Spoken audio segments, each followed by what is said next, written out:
తిరిగి సాక్ష్యం కూడా ముగిస్తాం. ఎందుకంటే ఇక్కడ కూడా మరి ఎంత టైం వరకు తీసుకోవచ్చు?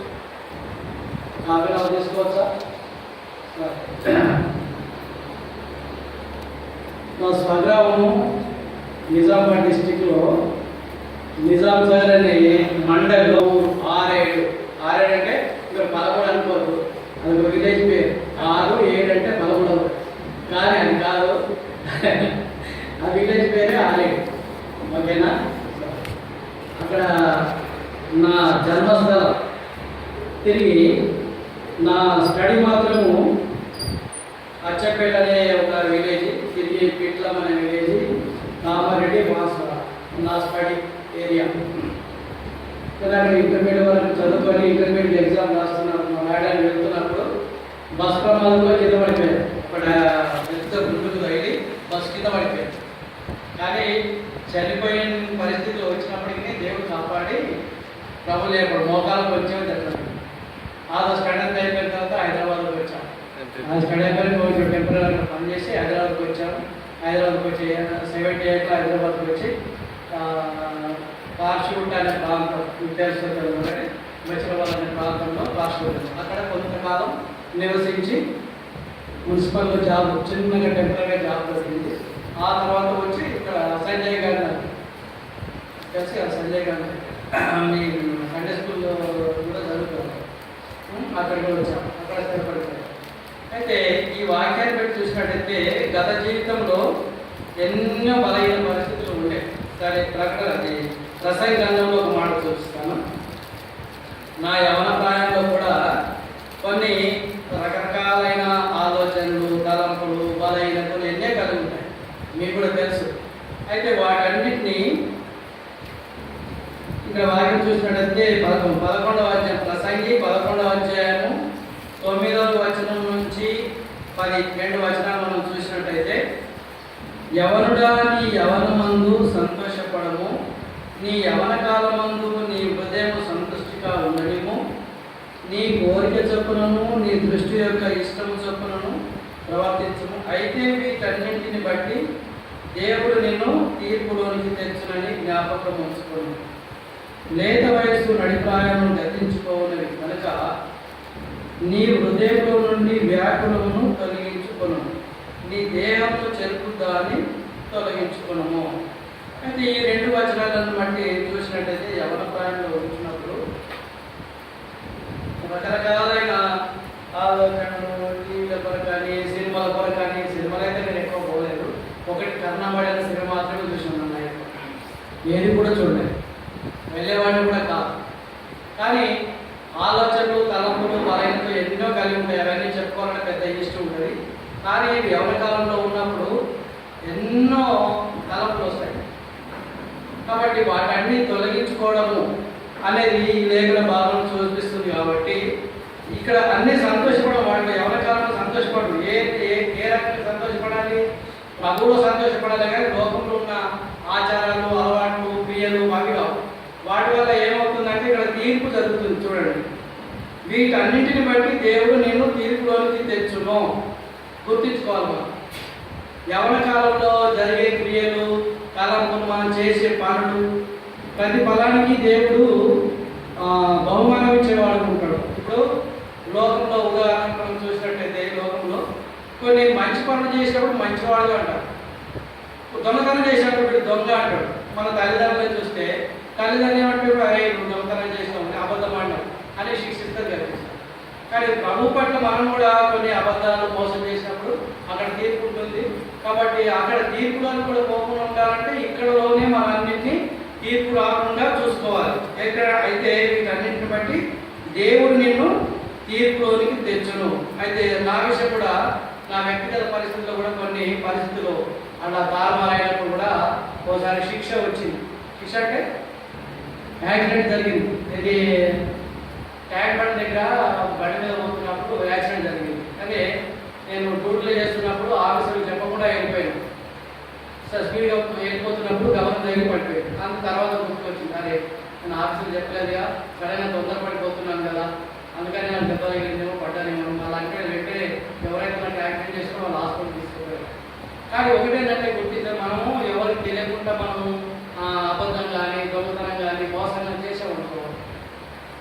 మనను నిందించకున్నప్పటికీ దేవుడు మాత్రం మనం ఏం చేస్తున్నామని గుర్తిస్తాం.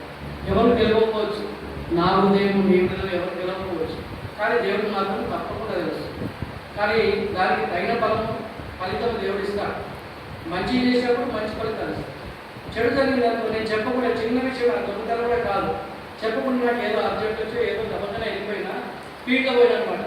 ఎందుకంటే దొంగతనం ఉన్నప్పుడు కొంచెం లోపల టెన్షన్ ఉంటుంది కదా, యథార్థంగా పోయినప్పుడు ఏ టెన్షన్ అంటే ఆ యొక్క ఏం చూసుకోవడం లోపల. ఇక నేను చెప్పకుండా పోయిన వాళ్ళంటే కొంచెం టెన్షన్ గమనం వెళ్ళిపోవాలంటే వెళ్ళిపోయినప్పుడు దొంగతనం వచ్చి వాడు టెన్షన్ పెరిగింది. అప్పుడే వెంటనే వాడు హాస్పిటల్ ఏదో జరిగింది. కారణం ఏంటంటే మనం ఏం చేసినప్పుడు ఎవరు చూసుకోలేరు కదా అని అనుకోవు, కానీ ప్రభు మాత్రం కంపల్సరీ చూస్తుంది, దానికి ఫలితం వస్తుంది.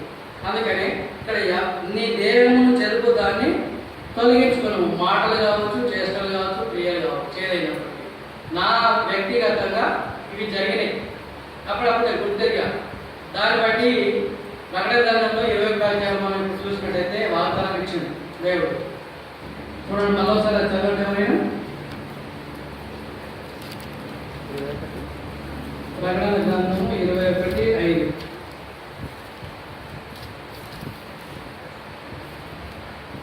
ఎవరైనా చదవండి. అప్పుడు సింహాసనాసీనుడైన వాడు ఇదిగో సమస్తము నూతనమైనవిగా చేయించున్నాను.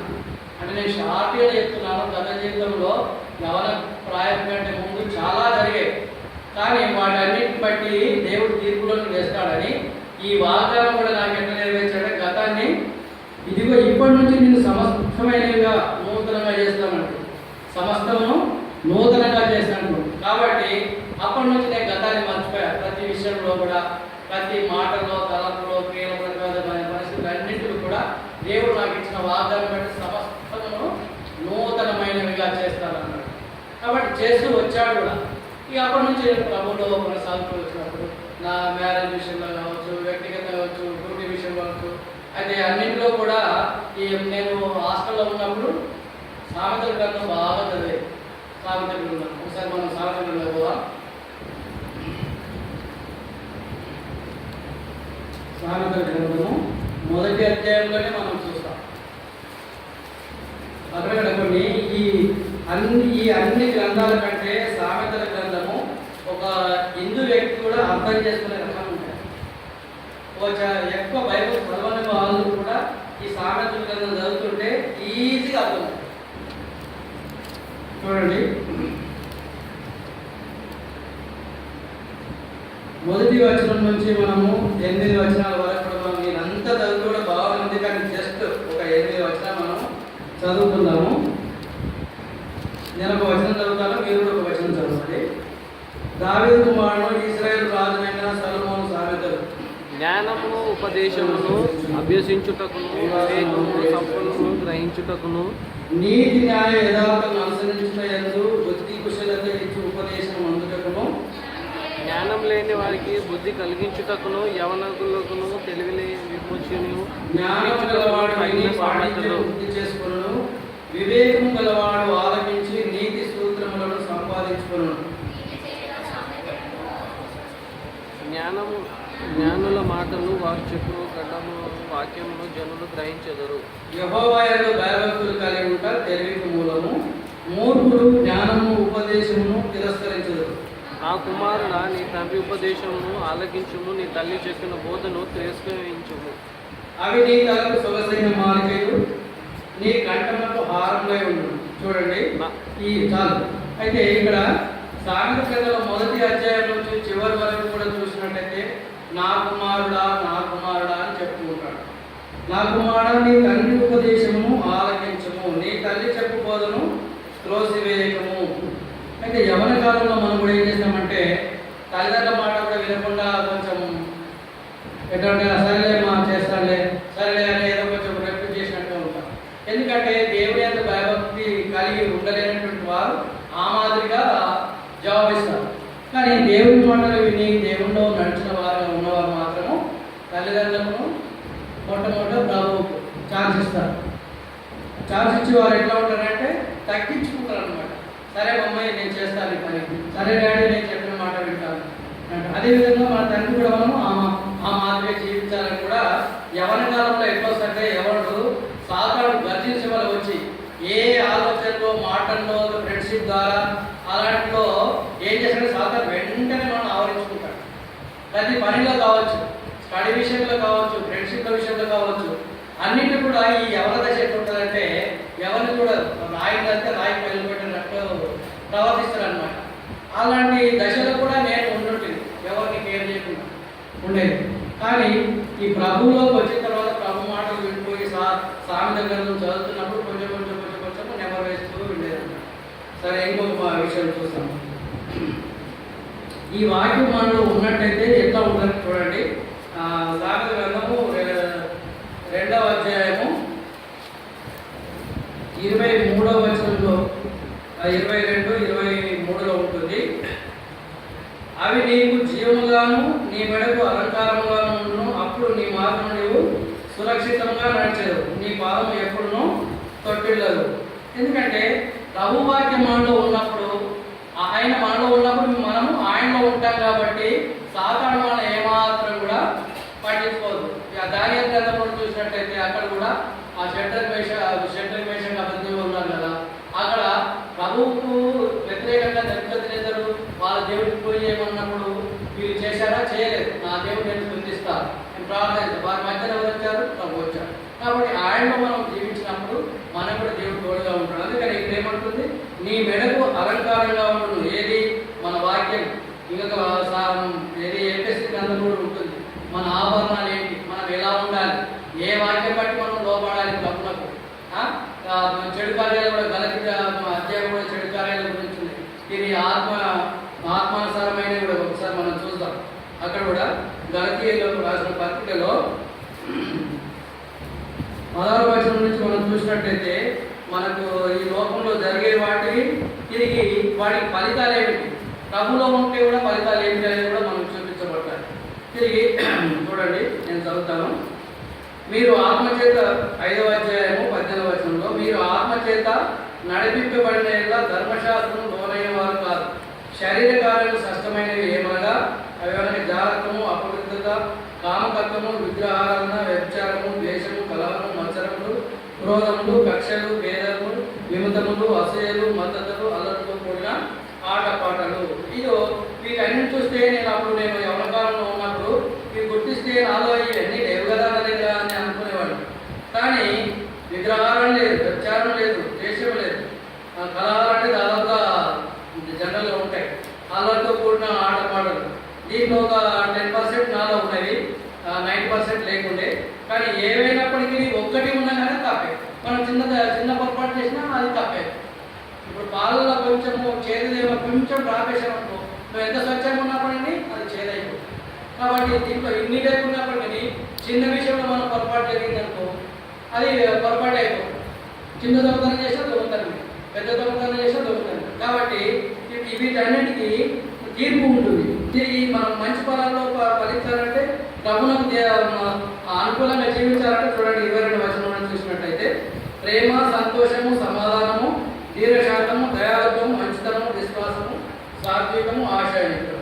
మనలో ఇవి ఉన్నట్టయితే ప్రభు మనకు గొప్ప మేలు చేసేవాళ్ళు ఉంటారు. ఆయనలో మనకు ఆ స్థానం ఉంటుంది.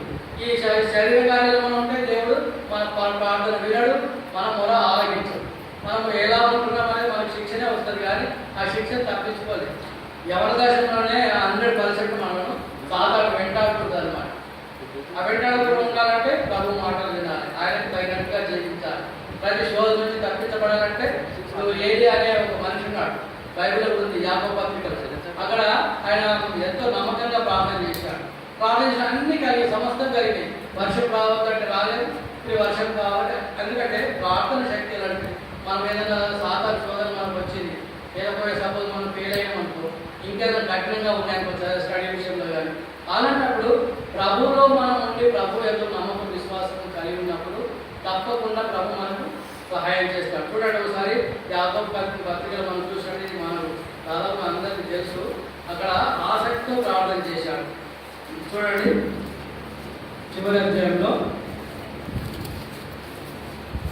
చివరి 5:17 ఏలియా మన వంటి స్వభావం గల మనుషుడే, వర్షింపుకున్నట్టు అతడు ఆసక్తితో ప్రార్థన చేయగా 3.5 సంవత్సరం వరకు భూమి మీద వర్షింపలేదు. అతను మళ్ళా ప్రార్థన చేయగా, అంటే ఈ ప్రార్థన అనేది ఎందుకు వస్తుందంటే మనం సాధారణ యవన దశలో చాలా క్రోధంగా వచ్చి మాట చేత కావచ్చు, ఫ్రెండ్షిప్ ద్వారా కావచ్చు, ఏ రకంగా అయినా వెంటనే మనం వచ్చి ఆవరించుకుంటాం. కాబట్టి అలాంటి ఆలోచన బలహీనత మనకు అయినప్పుడు ప్రభు దగ్గర మనం మొరపెట్టినప్పుడు ఆయన మనకు ఆ సాధారణ చోటుకు వెళ్ళకుండా మనకు సహాయం చేస్తాడు. అందుకని ఆసక్తితో, నమ్మకంతో, భారంతో ప్రార్థించినప్పుడు మనలో నుంచి చెడు ఏవి మనకు రాకుండా, మన ఆలోచన మనకు రాకుండా కూడా ప్రభు ఏం తొలగిస్తాడు. ప్రభు వైపు చూసినప్పుడు అన్ని మనకు సఫలం జరుగుతాయి, మేలు జరుగుతుంది. అదే ఏప్రియా గ్రంథంలో ఒక మాట ఉంటుంది, 12:2 అనుకుంటాను అక్కడ కూడా. ఎందుకంటే ప్రభువులో మనం ఉన్నప్పుడు తప్పకుండా అన్నింటినీ సహాయం చేసే దేవుడుగా ఉంటాడు. ఏప్రిల్ చూడండి, ఏప్రిల్ 12:2 అనుకుంటాను. ఈ లోకంలో మనం ఉంటున్నాం, ఎన్నెన్నో శోధనలు, బలహీనతలు ఎన్నో కలిగి ఉంటాయి. అయినప్పటికీ ప్రభు వైపు చూస్తున్నప్పుడు ఈ లోకం అనేది ఒక యాత్రా జీవితం. ఈ యాత్రా జీవితంలో ఎవరి దశ మెయిన్ చిన్నపిల్లలు కాదు, మళ్ళా వయసు ఎక్కువ అయిపోయినాక వృద్ధాప్యం ఉన్న వాళ్ళకి కాదు, యవన దశలో ఉన్నప్పుడే సైతాడు గర్జించడం వల్లే ఎప్పుడు ఏ విషయంలో అయినా వచ్చేసన్నమాట. వేరే వాళ్ళకి కాదు, వేరే ఏజ్ ఉన్న వాళ్ళకు దాదాపు తప్ప, కానీ యవన దశలో ఉన్నప్పుడు మాత్రమే సాతాడు వెంటాడు, చిన్న విషయంలో కావచ్చు. అందుకని ఈ లోకంలో ఉంటున్నాం కాబట్టి ఈ లోకంలో చూడండి, యేసు వైపు చూస్తూ మనకు కర్త ఎవరు? విశ్వాసములకు కర్త. 12:2 మధ్య భాగంలో ఉంటుంది. విశ్వాసముల కర్తయు దాన్ని కొనసాగించి వాడాలని యేసు వైపు చూస్తూ మన ఎదుట ఉంచబడిన పరుగు పందెంలో ఓపికతో పరిగెత్తుదాం. పరుగు పందెంలో ఇప్పుడు సపోజ్ లోకంలో పోలీసులో జాబ్ దొరకాలంటే పరుగు పందెం పెడతారు. స్పీడ్గా చేరాలంటే వాడు గెలుస్తారు. కొరత కలిగిందనుకో వాళ్ళ బలహీనత ఏర్పడిన గెలవలేదు. అందుకని ప్రభు కొరకు మనం జీవించాలంటే ఆ పరుగు పందెం, మనకి లోకంలో ఉన్న పరుగు పందాన్ని ప్రభు వైపు చూస్తూ మనము ముందుకు కొనసాగినట్లయితే చివరి వరకు మనము దేవుని సమీపంలో వెళ్ళగలుగుతాం. లేకపోతే సాతాడు ఏం చేస్తాడు? ఆటంకాలు ఏర్పడతాడు.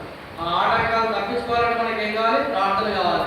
ప్రభావాలను నాకు సహాయం చేయి దేవా అన్నప్పుడు వెంటనే సాతాను తలపులు వస్తాయి, బలహీనతలు వస్తాయి. వాటన్నిటి నుంచి అయ్యో ఇలాంటి తలపు వచ్చిందా, నేను ఫెయిల్ అయినాను, లేకపోతే నాకు ఇంకేదో ముందుకు నేను చదవాలి, ఇప్పుడు పాస్ అయ్యాను, మరి ఇంకో కాలేజ్ సీట్ రావాలి, ప్రభు దగ్గర అడిగినప్పుడు మనం సహాయం చేసే దేవుడు. అందుకని ఇక్కడ ఏం చెప్తున్నాడు? మన ఎదుట ఉంచబడిన పందెంలో ఓపికతో పరిగెత్తుదాం.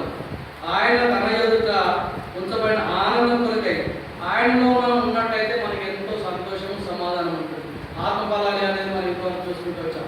ఆత్మఫలాలు మనలో ఉండాలంటే ప్రభు వైపు చూడాలి. మన క్రియలన్నీ మరి యెషయా గ్రంథంలో 1:5 ఉంటుంది. మురికి పీలికల వల్ల ఉంటున్నాయి, అరగాలు మోసుకున్నట్టు వరకు మనకు స్వస్థత అనేది లేదు. ఎక్కడ కూడా కొంత బలహీనత కలిగి ఉంటుంది. కాబట్టి ఆ బలహీనతలన్నింటినీ తొలగించుకోవాలంటే ప్రభు వైపు చూడాలి. అయితే నా జీవితంలో కూడా అలా జరిగిందనమాట. ఎప్పుడు నాకు నూతన వాగ్దానము, రక్షింపబడడానికి ఇచ్చిన ఆ వాగ్దానము, నైట్లో ఇచ్చిన ఆ వాగ్దానము అప్పటి నుంచి నెరవేరుస్తూ వచ్చినప్పుడు నేను కూడా ప్రభుత్వంలో కొనసాగుతూ వచ్చాను. కొనసాగుతూ వచ్చిన తర్వాత కూడా ఎన్నో శ్రమలు వచ్చాయి, కష్టాలు వచ్చాయి. ఇంకొకటి ఏంటంటే హాస్పిటల్లో ఉన్నప్పుడు ఒక కాంపౌండ్ వాళ్ళు ఉండేది. కాంపౌండ్ వాళ్ళు షెడ్ వేసుకొని దాంట్లో జీవించాను. ఫస్ట్ హైదరాబాద్కి వచ్చినప్పుడు దానికి 10 రూపాయలు కిరాయికి ఇచ్చి ఉన్నప్పుడు అప్పటికి నేను రక్షింపబడ్డాను. అయితే ఆ రక్షింపబడ్డ పీరియడ్లోనే అంటే ఒక నెల 2 నెలల పీరియడ్లోనే అక్కడ ప్రమాదం అంటే ఏమి పెద్ద బయట నుంచి ఏమొచ్చి ప్రమాదం కాలేదు. మేము మధ్యరాత్రి పడుతున్నప్పుడు అంటే ఇప్పుడు మా పెద్ద బాబు నెట్ ఏం లేదు. నెట్ అంటే దోమలు బాగా కలుస్తుండే, నెట్ కప్పుకోలేదు, ఏం కప్పుకోలేదు, కానీ దోమలు బాగుస్తున్నాయని దీపం వెలిగించి ఆడ పెట్టుకొని జెట్ అంటించి పెట్టినాం అన్నమాట. జెట్ అంటి పెట్టిన తర్వాత అది చిన్న ప్లేసు, ఇక్కడ నుంచి ఇద్దరు దాంట్లోనే ముగ్గురు ఉన్నాం అన్నమాట.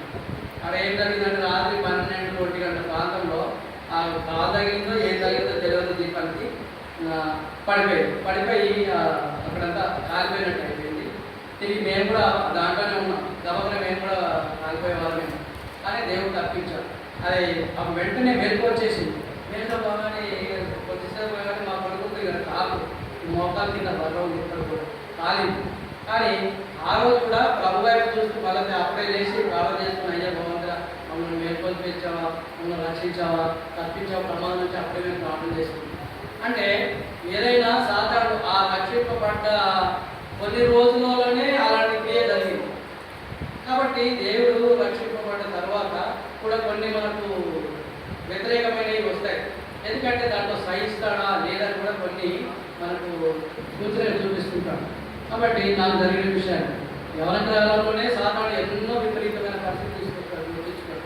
ఎప్పుడు అవి తీసుకురావడం వస్తాయి, అయినా వాటిని తప్పించుకోవాలంటే ప్రభు వైపు చూడాలి. అప్పుడే ఈ యవన దశ నుంచి మన సాతాను క్రియను తొలగించి ప్రభు వైపు మనం నడిపిస్తున్నప్పుడు మనకు అన్ని సమాధానం జరుగుతాయి, మంచి జరుగుతుంది. ప్రతి విషయంలో కూడా దేవుడు మనకు సాయం చేసే దేవుడు. కాబట్టి ఈ కొద్ది సమయంలో మనకు ప్రభు ఇచ్చిన ఈ కొద్ది సాక్ష్యము వాక్యం మనం కూడా ఎలా ఉండాలి, ఆ ప్రసంగంలో ఒక మాట మరొకసారి చూసుకొని ఊహించుకుందాము. చివరి అధ్యాయంలో ఏమంటుందంటే చూడండి, చివరి అధ్యాయంలో నీ దేహమును చెరుకు దాన్ని తొలగించుకున్నాం. చివరి వరకు మనం స్టార్టింగ్ నుంచి ఇంతవరకు మనం సాక్ష్యం ద్వారా వాక్యం ద్వారా చూసిన విధంగా నీ దేహమును చెరుకు దాన్ని నీలో నుంచి ఏది మాట ద్వారా జరుగుతుంది, క్రియ రూపకంగా చనిపోతాము. అన్నింటిలో కూడా సాధారణ తీసుకొచ్చే క్రియలన్నింటినీ మన దేహాన్ని మన లోపల ఉన్న ఆలోచన అన్నింటినీ చెరిపేస్తుంది. కాబట్టి ఎప్పుడు మనం చెరపకుండా ఉండాలంటే ప్రభు వైపు చూస్తున్నాం. ఆయనలో మనం ఉండాలి, మనం ఆయన ఉన్నప్పుడు మాత్రం మనం ముందుకు కొనసాగాలి. కాబట్టి ఈ దేవుడు ఇచ్చిన ఈ వాక్యాన్ని బట్టి మనం కూడా గ్రహించేది ఏంటంటే ఎవరి దశలో సాధారణ మనలో ఆవరించకుండా ఉండాలంటే ప్రార్థన శక్తి మనకు అవసరం. కాబట్టి ఈ కొద్ది సాక్ష్యాన్ని దేవుడు ఇచ్చినట్టుగా తిరిగి మీరు కూడా నేను కూడా మీలోనే ఉన్నాను. కానీ ఎన్నో రకరకాల పరిస్థితులు వచ్చినప్పటికీ ప్రభావితం చూస్తున్నప్పుడు అన్ని సాయం చేస్తూ వచ్చాడు. కాబట్టి మానవ స్వభావంలో ఏరియా ప్రార్థన చేశాడు. అదేవిధంగా ఇంకా ఇంకా అద్భుతాలు ప్రార్థన ద్వారా ఎన్నో జరిగాయి. నాలో కూడా నాకు అక్కడ ఏది అల్సర్గా బ్లాడ్ పడడంలో స్టోన్స్ వచ్చాయి. కానీ భారంగా ప్రార్థించినప్పుడు ఆ స్టోన్స్ వెళ్ళిపోయాయి. 2 సార్లు చెక్ చేసినప్పుడు ఆపరేట్ చేసుకోవాలని డాక్టర్ ఇచ్చాడు. కానీ తిరిగి మళ్ళీ 3వసారి భారంగా ప్రార్థిస్తున్నప్పుడు దేవుని జీవితం ఏమిటో తెలియదు. కానీ వెంటనే నాలో రిపోర్ట్ ఇస్తే మళ్ళీ ఏం లేవచ్చు. అలా ఏంటంటే విశ్వాసం గలవారమై జీవించాలి. ఈ కొద్ది సాక్ష్యాన్ని దేవుడు మన వాక్యాన్ని జీవించాలి.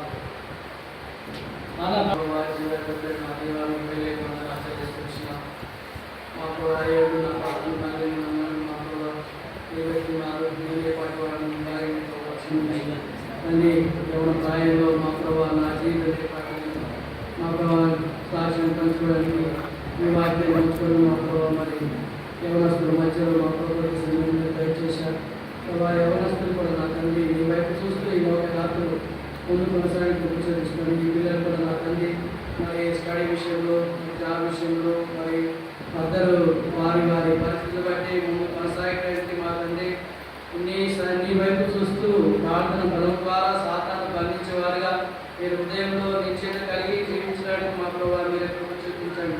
మరి స్టడీ మరి అయిపోయిన తర్వాత కూడా ఉద్యోగాల కొరకు ఎవరైనా ఫెయిల్ అయితే కూడా మా ప్రభావ మరి పరీక్ష కొరకాన్ని గుర్తించి మా ప్రభావ ముందుకు కూడా మా ప్రభావ మళ్ళీ పరీక్ష రాయడానికి మంచి మనసును మంచి జ్ఞానాన్ని తెలియజేయాలి. చిన్నపిల్లలు వారు అవసరం అందరి కొరకు మా ప్రభావ మీ సంఘం మోకరిస్తున్నా కానీ మీ వైపు చూస్తూ ఈ లోకయాత్రలో కొనసాగించే సహాయం చేయడం ఇచ్చిన సహవాసులకు వందనాలు చేస్తూ ఏ సేనాలను స్థితిస్తూ ప్రతిలాడుతూ అడిగి వైపు మా తండ్రి.